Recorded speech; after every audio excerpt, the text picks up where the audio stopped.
नमस्कार. स्वागत आहे आजच्या व्लॉगमध्ये. तर आज मी घरच्या घरीच नासलेल्या दुधापासून हे पनीर बनवलं होतं. खूप छान हे पनीर झालं. तर काय झालं, की माझं दूध नासलं होतं, तर एवढं दूध फेकून द्यायचं. तर नॉर्मल पनीर बनवायला आपण दूध लिंबू टाकून फाडूनच घेतो.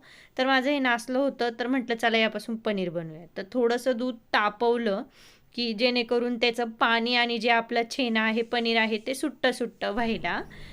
तर हे अशा प्रकारे बघा होतं.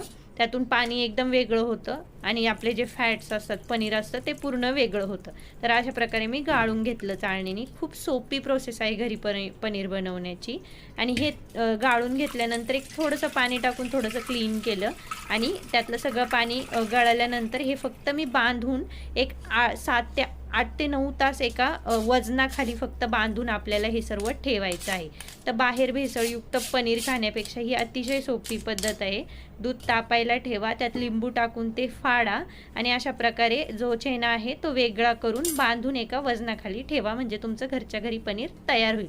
किंवा जरी बाय चान्स कधी दूध नासलं तर ते फेकून देण्यापेक्षा त्यापासून असं तुम्ही पनीर तयार करा. तर हे बघा, आता हे मी असं बांधलंय. एका जाळीदार कपड्यात तुम्हाला हे बांधायचं आहे आणि त्यावर अशा प्रकारे वजन ठेवायचं 7 ते 8 तास आणि घरच्या घरी तुमचं खूप सुंदर पनीर तयार होतं. मी तुम्हाला दाखवते आता हे एक 7-8 तासांनी. बघा तुम्ही, हे अशा प्रकारे पनीर माझं तयार झालेलं आहे. आता याची मी मस्त पनीरची भाजी करून खाणार. नक्की माझ्या चॅनलला सबस्क्राईब करा.